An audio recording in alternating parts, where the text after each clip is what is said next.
Olá, boa tarde. Olá, muito boa tarde para você que nos assiste. O Consulta ao Doutor de hoje vai falar aí sobre as novidades da cirurgia plástica. A gente vai abordar uma técnica que se chama microcirurgia. Não é uma técnica nova, mas é muito pouco divulgada. Por isso a gente trouxe aqui nos nossos estúdios o cirurgião plástico, o doutor José Carlos Faes. Já está aqui ao meu lado, já bati papo com ele antes do programa começar. Tem muita coisa para ser dita, não saia daí, o Consulta ao Doutor está no ar.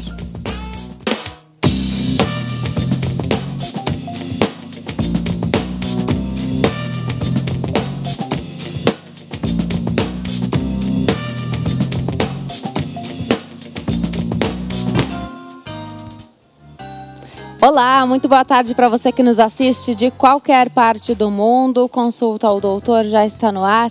Hoje para falar sobre novidades na cirurgia plástica. A gente está acostumado a receber aqui muitos cirurgiões plásticos, mas o tema de hoje aborda uma linha um pouco diferente.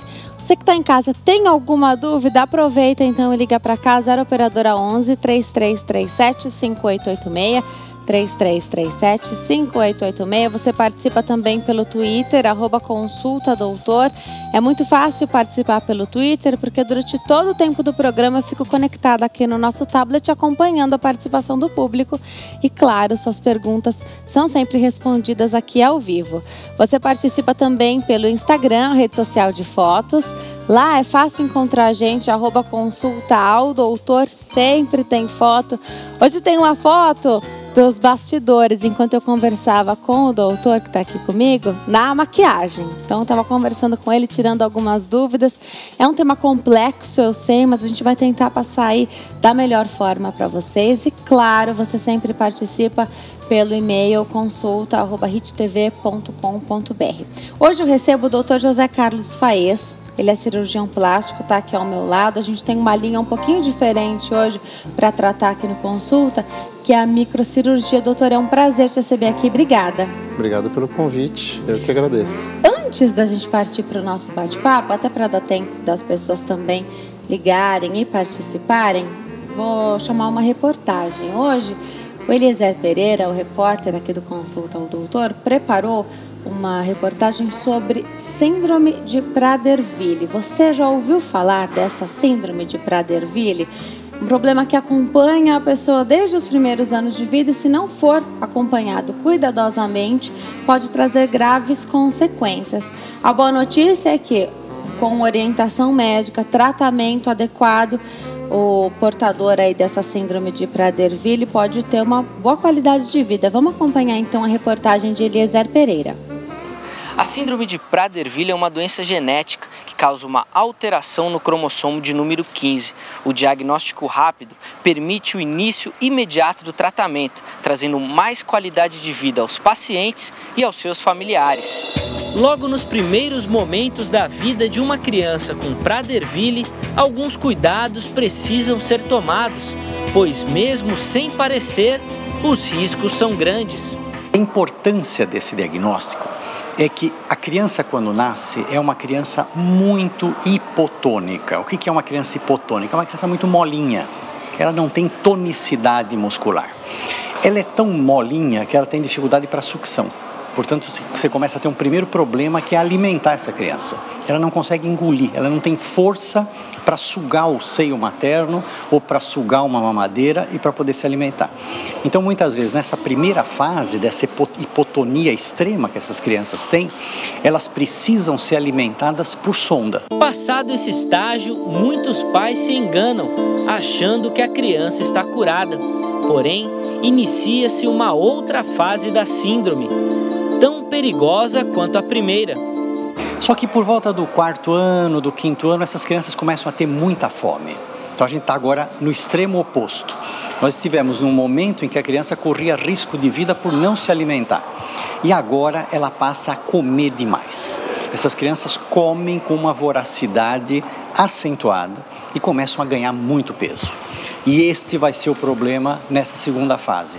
Essas crianças vão crescendo, chega na época da adolescência, elas estão extremamente obesas e se elas não forem cuidadas, esta obesidade atinge uma tamanha proporção que elas não conseguem respirar. Você tem que, na verdade, trancar os armários para não deixar comida à disposição. As crianças chegam numa fase que elas têm uma voracidade tão grande que elas comem coisas do lixo.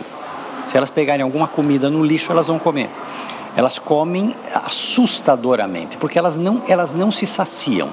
São crianças que não têm centro da saciedade, elas nunca estão satisfeitas. Se você sentar com uma criança dessas, na fase dessa hiperfagia que eles têm, e deixar elas comerem, isso aconteceu uma ocasião nos Estados Unidos, que um pai, muito impressionado com o que o filho comia, ele quis tirar uma prova disso. Falou, eu vou levar meu filho numa pizzaria de rodízio e vou deixar ele comer quantas pizzas ele quiser. Esse menino comeu 12 pizzas e morreu. Uma criança para cada 15 ou 30 mil nascimentos deve apresentar a síndrome de Prader-Willi. Um teste genético é feito para detectar e confirmar essa alteração no cromossomo. Fundamental é acompanhar essa criança, oferecendo carinho e condições para ter qualidade de vida, já que não são só de problemas que eles vivem. Ao contrário, apresentam ótimas qualidades. E quando eles ficam adultos, o que o Prader-Willi faz impecavelmente? São trabalhos repetitivos. Se você der para eles fazerem um trabalho que você tenha que repetir a mesma coisa o dia inteiro, eles são absolutamente imbatíveis. Então, esses trabalhos que as pessoas normalmente não gostam de fazer, as crianças e os adolescentes com Prader-Willi gostam muito, se distraem muito e fazem com uma perfeição incrível. Com o tratamento médico adequado e principalmente carinho e atenção da família e da sociedade, é possível oferecer qualidade de vida aos pacientes com a síndrome de Prader-Willi. Tá, então a reportagem de hoje falando sobre a síndrome de Prader-Willi. Agora sim a gente começa o bate-papo aí sobre as novidades na cirurgia plástica. Hoje eu recebo o Dr. José Carlos Faes, cirurgião plástico, que está aqui ao meu lado. A gente vai abordar uma área um pouquinho diferente daquela que a gente aborda quando recebe um cirurgião plástico aqui. Qual é a diferença, doutor? Bom, hoje a gente vai falar sobre reconstrução, né? É uma área muito grande da cirurgia plástica, que trabalha a qualidade de vida também dos pacientes, tentar principalmente devolver esse paciente que precisa fazer uma cirurgia de maior complexidade, não só visando o ponto de vista estético, mas também funcional, uma recuperação e reintrodução social. Tá. Quem é que faz essa microcirurgia, o paciente? Quem é esse paciente que pode ser submetido a essa microcirurgia? Em que situação? Bom, primeiro... São muitas, né? Muita coisa. A microcirurgia é uma técnica que ela é utilizada dentro de um objetivo de reconstrução para reparar pequenas estruturas. Essas pequenas estruturas, às vezes, têm uma função muito importante. Essa pequena estrutura pode ser um nervo, e devolver uma função de um membro, ou a sensibilidade. Podem ser vasos num acidente, numa amputação, que é uma situação mais comum que as pessoas conhecem, a forma que você tem de reparar essas estruturas e devolver esse órgão ao lugar. Tá. A gente estava comentando antes do programa ir ao ar, a gente separou então para falar um pouquinho sobre situações oncológicas, então. Antes de partir para essas situações oncológicas, quais são as especialidades que podem utilizar dessa técnica de microcirurgia? Porque o doutor estava comentando antes do programa ir ao ar, essa técnica pode ser usada por diversos médicos, diversos especialistas, né? Isso. A microcirurgia como técnica, ela é a utilização do microscópio ou qualquer outro mecanismo de magnificação para você reparar uma estrutura nobre ou de pequeno tamanho. Então, algumas especialidades utilizam com frequência, por exemplo, a oftalmologia, os otorrinos, a otorrinolaringologia, a neurocirurgia e na parte reparadora, o cirurgião plástico e o cirurgião de mão, que é um ortopedista especializado nessa parte de reparação de pequenas estruturas também. Acho que são as principais especialidades que utilizam dessa técnica. aqui a gente não está falando nada estético, é tudo funcional, né, doutor? Exato. O objetivo principal nosso na microcirurgia é tentar uma reabilitação funcional e possibilitar algumas vezes algumas cirurgias que eram impedidas porque você não tinha alternativa antigamente de conseguir uma reparação de uma área mais nobre. Hoje e com a microcirurgia você amplia essa capacidade de reconstrução. Tá. Dessas cirurgias oncológicas, vamos dar alguns exemplos? A gente fala bastante aqui no Consulta de câncer de mama, por exemplo. E até falei isso para o doutor. Eu imaginava que em todos os casos, quando se fala em reconstrução da mama, que muitas vezes isso é feito na mesma cirurgia, então a pessoa, até porque tem essa questão de autoestima também, a pessoa já não vai para casa sem o seio, né? Então ela já vai com essa reconstrução feita. Eu imaginava que isso fosse feito apenas com silicone. E hoje eu descobri que não. Explica pra gente, doutor. Bom, a reconstrução de mama é uma cirurgia bastante complexa. Você tem diversas alternativas. Algumas vezes você utiliza materiais holoplásticos, que são as próteses e expansores, mas você pode usar o tecido do próprio paciente para fazer essa reconstrução. Essa transferência do tecido para a reconstrução, ela pode ser feita numa técnica mais tradicional, onde você sacrifica, às vezes, alguns músculos. O mais tradicional é tirar o tecido do abdômen, sacrificando um músculo do abdômen para transportar esse tecido para a região da mama, que pode ser modificado, pode ser mais elaborado na técnica microcirúrgica, onde você consegue isolar esse tecido, essa ilha de pele que você necessita para a reconstrução e preserva o músculo. Então, uma cirurgia, além da recuperação estética e funcional da mama, você também está preocupado com a questão funcional da área doadora, que a gente chama, que é a região do abdômen, você causar menos defeito. Tá. Não necessita levar o músculo do abdômen junto para a mama, ou em alguma situação até precisa? Em algumas situações, sim. Tá. Né? Às vezes você precisa de um volume maior, você precisa de uma quantidade de tecido maior, o músculo também pode funcionar como um aumento de volume, ou em algumas situações você associa técnicas, por exemplo, uma prótese de mama ou um expansor de tecido com uma cobertura cutânea que pode ser feita mais fina, mais elaborada, com um refinamento maior nessas condições, às vezes utilizando a técnica de microcirurgia. Tá. E aí a técnica da microcirurgia, o que ela vai fazer? Irrigar esse tecido, então. É isso? Isso. Quando a gente fala em microcirurgia, na cirurgia plástica, nessa transferência de tecido, a gente tem que lembrar que os tecidos eles precisam de uma nutrição para sobreviver. Essa nutrição, ela consegue ser identificada através de uma artéria que leva o sangue para o tecido e uma veia que devolve o sangue que passou pelo tecido e devolve para o sistema circulatório. Quando a gente faz essa transferência, esse transporte desse tecido de uma região à distância para outra, você de alguma forma tem que revascularizar esse tecido. E essa revascularização desses vasos, a gente está falando de vasos de milímetros de calibre. Então, algumas vezes são vasos de 1, 2 milímetros. É quase impossível, tecnicamente, a olho nu, você conseguir um reparo adequado desse tipo de estrutura. E aí você utiliza de materiais com a magnificação.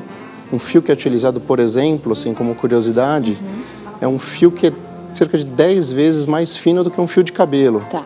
Então, você perder aquele fiozinho, você simplesmente não acha mais. Tá. E aí, dessa parte da reconstrução, outra coisa que a gente tem que falar aqui, que também foi uma pergunta que eu fiz antes do programa começar, é que as pessoas nos assistem muito no Brasil inteiro, no mundo todo. Eu vou querer saber qual é o cenário da microcirurgia também no resto do mundo. Mas, de repente, a pessoa chega numa situação onde vai precisar fazer uma reconstrução e fala assim, olha, eu já ouvi falar de microcirurgia. Sempre que o médico não for o especialista, então não é uma especialidade, o doutor estava me falando, mas sempre que ele não fizer essa cirurgia, ele vai encaminhar para alguém que faça. A microcirurgia vai estar presente sempre que for necessário? Precisa da indicação? Mesmo essa técnica de retirar ou não o músculo do abdômen para fazer a reconstrução mamária, não é o paciente que vai escolher que técnica vai ser essa, né? Não, geralmente a indicação é do médico, né? Ele vai avaliar o paciente em cada um dos casos e procurar estabelecer qual que é a melhor técnica a ser utilizada para aquela situação. A microcirurgia, o domínio da técnica da microcirurgia, ela abre as possibilidades do cirurgião para algumas técnicas de maior complexidade, pensando em diminuir outros defeitos, outras morbidades que a gente chama. Então, em algumas situações vai estar indicado utilizar a microcirurgia, às vezes não, às vezes precisa de um tratamento mais simples, de menor complexidade, você tem o mesmo efeito ou até um efeito melhor em situações diversas. Porque às vezes a gente fala até de, não é o que a gente está falando aqui, mas uma cirurgia minimamente invasiva que de repente não é recomendado para determinado caso. Então é claro que o benefício existe o benefício de uma cirurgia minimamente invasiva, mas se naquele caso o ideal é fazer a cirurgia aberta, tem que fazer o que o médico mandar, não tem jeito, né? Pode até pedir uma segunda opinião, mas não tem muito jeito. Doutor, não responde agora, mas no próximo bloco, daqui a pouquinho, eu quero saber qual o cenário da microcirurgia no mundo. Como é que está o Brasil aí caminhando? Cirurgias na face, por exemplo. Quero saber como é que anda aí microcirurgia. Daqui a pouquinho, então, o doutor José Carlos Faes tira a nossa dúvida. Ele é cirurgião plástico. Agora o meu recado é para você que está nos assistindo, está sem dinheiro para pagar as contas. As contas estão vencendo, você não está conseguindo dar conta e está desempregado? Difícil arrumar um emprego? Está empregado, mas quer uma renda extra? Quem é que não quer uma renda extra? Você que quer passar um Natal aí com dinheiro no bolso, tem que tomar uma atitude agora. O produto que eu apresento para vocês é Golden Fashion. Tânia, boa tarde. Tudo bem? Tudo bem, boa tarde. Vamos ganhar dinheiro? Ganhar dinheiro de uma forma tão gostosa. Gente, que mulher que não gosta, né? De uma semi-joia, todas banhadas a ouro, 18 quilates. Nós temos um vídeo para a gente assistir. Vamos lá. Esta aí a sua grande oportunidade de adquirir joias folheadas a ouro de altíssima qualidade, design moderno e tendência mundial.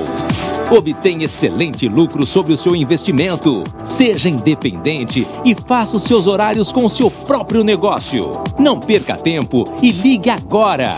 0800 726 6757. 0800 726 6757. Golden Fashion.